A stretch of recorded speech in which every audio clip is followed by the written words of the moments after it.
The sooner you truly understand and accept the black pill in bodybuilding, which is how big of a role genetics plays, the sooner you're going to make better progress on your physique, and you can avoid the mistakes that I've made along my lifting career. When I started lifting, I noticed there's a good amount of body parts that I had that I felt were really lagging. Looking at the mirror, I didn't really have the biggest frame or widest clavicles, and so I always wanted to get wider and train the specific muscles that I was told would give me an aesthetic appearance. And for the next 2 years, I was that guy sitting in bed at 2 a.m. doom scrolling gym content, searching C-bum shoulder routine or David Laid back workout, watching video after video, or I'd be at the gym attempting some random shit I saw that day. I remember hitting legs one day, and mid-session I saw a video of Tom Platz saying that leg press is a waste of time and I need to do barbell back squats to grow big legs, or a bunch of meatheads online and saying to do some exercise for more mind muscle connection or whatever. I'd switch up my entire routine a lot whenever I felt frustrated and some influencer is talking about how I can only grow if I do this specific exercise without explaining anything. Don't get me wrong, I don't really have a problem with bro lifters, but the influencers out there will tell you something and act as if you can't grow muscle unless you're doing something like a fly press curl. So what the hell was I missing? What I really needed to understand at the time was that a lot of influencers have probably been lifting much longer than me.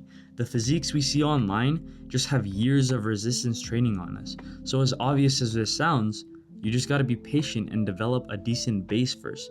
Because starting off, I would pose in the mirror thinking my shoulders and my biceps were pathetic weak points, especially after seeing the boulders and the rocks on the physiques I would see online. But after actually lifting for a while and getting a decent foundation, I could clearly see I was pretty much lacking everywhere. I could actually evaluate what needs work instead of blindly following some quad bias leg day, even though my entire leg was built like a twig. My younger self just kept seeking instant gratification, and I wanted everything to just come quick. So I really needed to just calm down, stay consistent, stay sane, and objectively evaluate where I'm at right now, and just focus on steady and realistic progression. And honestly, most of the influencers online behind the scenes, they're on gear, they're abusing angles and lighting, and probably a lot leaner than us as well. Now, I'm not saying everyone is on steroids or we should accuse people and ridicule them. There are many amazing natural physiques out there, but have taken decades to build, which the behind the scenes isn't shown. But some also have a 1 in a million genetics, or longer limbs, narrow hip bone, or the perfect muscle insertions, which is how you can have long or short biceps or high or low lats. That's basically where the muscle inserts on the bone. Constant comparison to these physiques won't help. We always need to take it with a grain of salt so it doesn't destroy our expectations of what's genuinely realistic for us. There are natural physiques out there I know I probably won't ever reach. There are also physiques out there that even with all the gear in the world, most people won't even come close to. We have to accept that. So that's when I had that mindset shift towards trying to get jacked within my own prospects and do everything in my power to grow as much as I can. And this also helped me realize that correlation does not equal causation. And what I mean by this is that many people you see online are big despite of their training rather than directly because of it. And you shouldn't expect influencers with massive strong points to have the best advice to get you exactly what they have. Because what you don't know is that their genetics are giving them a huge edge. It doesn't make sense that I just follow Arnold's routine for chest and then run off to train legs like Ronnie Coleman for the best results. People have genetically very strong points, and you see that with a lot of influencers, which doesn't automatically mean that their training style is the best way to grow. And I have a real life example of this, a friend of mine who's a bit younger than me, and I was actually the one to get him into the gym. He was in his first year of lifting, whereas I've been training a couple more years than him. But one day we were posing in front of the mirror doing the side tricep pose, and I actually noticed that his triceps come really close to mine, which is crazy. Like, just look at that, bro. W tricep genetics next to me who's been training longer. That's nuts. But the thing is, I beat him in all other aspects: chest, back, shoulders, biceps, legs. And so that's why we need to accept that there's just going to be people out there where no matter how much more intense or optimally we train a muscle group, they could just end up mogging us, like looking much better in terms of that. So we could literally be doing everything correctly, and they may not be training as smart as us, but they're doing just fine or even better than that. Don't get me wrong, most of these people are still probably training intense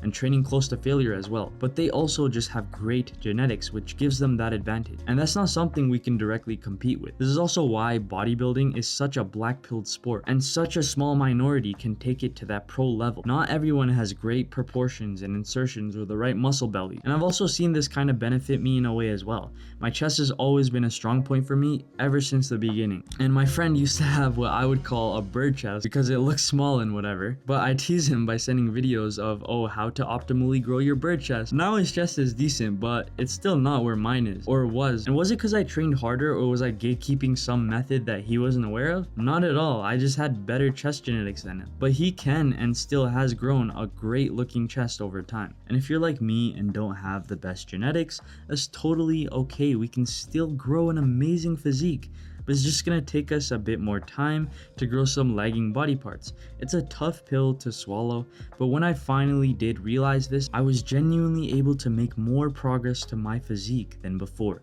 because I was staying consistent for the most part in my training routine. Consistency within your training and exercises is the best thing that we can do for muscle growth. And I have much more realistic expectations. I don't have to constantly be on edge and have anxiety and rethink my entire gym career every time I see a new video of some influencer saying some random shit. But before this, sometimes it would get so bad, I would literally get myself into what I would call comparison jail, which is basically a rut-like experience where I would have a bunch of doubts about progress and the gym, because nowadays we see others online making insane progress, or we might even see some crazy 3-year natural transformation and compare, what, he's been training as long as me but my shoulders don't look like that? Is my training even worth it? Or maybe I should do what he's doing. This can come up here and there every few weeks or months. Trust me bro, I've been there many times, and it would break my motivations and also consistency. If anything, that's making us worse off than if we just stayed consistent with programming. So the real problem is that people are always looking for spoon-fed results. Everyone wants it quick and easy, otherwise most people aren't willing to be patient. And honestly, it's not that hard, let's be honest. Is going to the gym and lifting weights for a minute at a time during your sets with 2 to 3 minutes of rest where you can literally go on your phone, scroll TikTok or speak to your friend in between, and then listening to music that you like the whole time really that hard? The hard part is that it just takes years, which a lot of people try to escape, and they try to find an easier way around or cope, or don't even fully understand that yet. And I know this is exactly how I thought at one point when switching programs for the 8th time, thinking, is this actually gonna work or not? But on the real though, we gotta be honest with ourselves. You probably think you're bigger and leaner than you actually are, because I know I did. But being objective about where we're at, that's what's gonna separate us from the people chasing the next program instead of just being patient. And that's really what got me to ascend to the next level. I shifted my mindset in bodybuilding to understanding what's realistic and knowing that I only had these doubts because I expected my progress to be faster or crazier than it should have been, because of social media's exaggerations, without me understanding that genetics has a big role. Because realistically, will switching to Tom Platz's leg day just because he had big quads make the difference in our leg development? I remember hearing some advice online that went like, don't try to worry about the extreme nitty gritty and constantly trying to move on to the newest best thing because this study or that creator said you're small if you don't do this split. Whenever we're trying to get big, just stick to one thing and focus on getting strong. Why don't you progressively overload your squat movement to like 5 or 6 plates, and that'll let me know if your quads are still an issue. For me, I know there are those specific movements that I think about how I really want to get strong on, and you might have had an exercise pop it up in your head just now as I said that. Maybe it's one of your favorite exercises, but just visualize stacking up that weight and progressively overloading it to the point of being stupid strong on it, lifting weights that impresses yourself. Just the thought of that gets me so hype about my own progress, even if it takes a long time.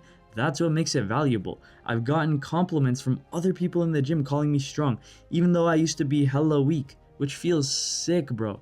For the most part, it's pretty simple, and we gotta be grateful that we have this opportunity to get jacked and train hard in the gym. It's a privilege. Forget all of those creators out there who aren't even natural, claiming natural, people abusing lightings, angle, whatever, bro. What I'm excited to think about is that I'm the strongest and biggest I've ever been in my entire life, and you might be able to relate to that as well. And the thing is, it literally only goes up from here. How sick is that? If you're feeling down about your progress, you can still get bigger and stronger and look better than you've ever looked in your entire life. compared to where you were before. Really visualize that. It's amazing, isn't it? I've even felt more motivated sometimes looking at other people's physiques, like a guy who's leaner than me. I just think, man, I'm gonna look sick after this cut. We just gotta stay consistent with relatively smart training.